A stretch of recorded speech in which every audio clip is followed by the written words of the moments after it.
ഒരു തവളേനെ എടുക്കുക, എന്നിട്ട് നിങ്ങളൊരു തിളച്ച വെള്ളത്തിലേക്ക് അതിനെ ഇടുക. എന്തുണ്ടാവും? തവള ഓട്ടോമാറ്റിക്കായിട്ട് പേടിച്ച് ചാടി രക്ഷപ്പെടും അല്ലേ? പകരം നിങ്ങൾ ഈ തവളേനെ എടുത്തിട്ട് വളരെ കംഫർട്ടബിളായിട്ട് ഒരു പാത്രത്തിലേക്ക് വയ്ക്കുക. നല്ല തണുത്ത വെള്ളം അതിലേക്ക് ഒഴിക്കുക. തവള അറിയാണ്ട് നിങ്ങൾ മെല്ലെ അടിയിൽ ഗ്യാസ് ഓണാക്കുക, മെല്ലെ ചൂട് കൊടുക്കുക. തവള എന്ത് ചെയ്യും? തവള ചൂട് കൂടിയത് അറിയില്ല. കാരണം തവള ഓൾറെഡി ആ ഒരു എൻവിറോൺമെൻറ്റായിട്ട് അഡാപ്റ്റായി. മെല്ലെ ചൂട് കൂടി കൂടി കൂടി അവസാനം തവള വെന്ത് ചാവും. എന്താണ് ഇവിടെ സംഭവിച്ചത്? തവളയുടെ കംഫർട്ട് സോണിലായിരുന്നു. നമ്മൾ പല ആൾക്കാരും ഇപ്പോഴും നമ്മുടെ കംഫർട്ട് സോണിലാണ്.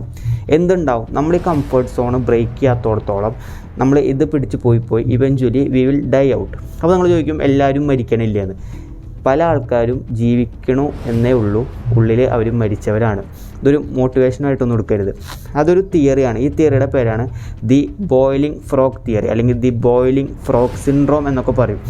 നമ്മൾ എന്തൊരു കാര്യത്തിലും, നമ്മുടെ ജോലിയിലോ റിലേഷനിലോ അല്ലെങ്കിൽ ഒരു യാത്ര പോകാനോ പൈസ ഉണ്ടാക്കാനോ ബിസിനസ് തുടങ്ങാനോ ഒക്കെ നമ്മുടെ കംഫർട്ട് സോൺ ബ്രേക്ക് ചെയ്യാത്തോടത്തോളം നമുക്ക് ഗ്രോത്ത് ഉണ്ടാവില്ല, അല്ലെങ്കിൽ ഒരു ലേണിംഗ് എന്നൊരു പ്രോസസ്സ് അവിടെ നടക്കില്ല. ഓക്കെ, ഇതാണ് ഈ ബോയിലിംഗ് ഫ്രോഗ് തിയറി പറയണത്. ഇനി വേറൊരു തിയറി ഉണ്ട്, eat the ugly frog first എന്ന്. അതായത് നമുക്കൊക്കെ നോ പറയാൻ ഭയങ്കര പാടാണ്, അല്ലെങ്കിൽ അതുപോലത്തെ കാര്യങ്ങൾ ചെയ്യാൻ നമുക്ക് വളരെ വിഷമമാണ്. ചിലർക്ക് നോ പറയാൻ ഒരു ഹിമാലയൻ ടാസ്ക്കാണ്.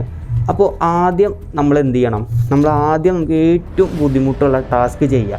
നോ പറയലാണെങ്കിൽ അത് ആദ്യം ചെയ്യുക, പിന്നെയുള്ള കാര്യങ്ങൾ വളരെ സ്മൂത്തായിരിക്കും. ഇപ്പോൾ നിങ്ങൾ ജിമ്മിൽ പോകുന്ന ആൾക്കാരാണെങ്കിൽ നിങ്ങളൊരു ഡയറ്റ് ഫോളോ ചെയ്യുന്നുണ്ടെങ്കിൽ നിങ്ങൾക്ക് ചില ഫുഡ് ഇഷ്ടപ്പെടില്ല, പക്ഷെ അത് കഴിച്ചേ പറ്റൂ, എന്നാൽ നിങ്ങൾക്ക് നിങ്ങളുടെ ഒരു ഉദ്ദേശിച്ച പ്രോട്ടീൻ ഇൻടേക്ക് ഉണ്ടാവുള്ളൂ. അപ്പോൾ എന്ത് ചെയ്യണം? നിങ്ങൾ ആ ഫുഡ് ആദ്യം എങ്ങനെയും കഴിച്ചേ ഇറക്കുക.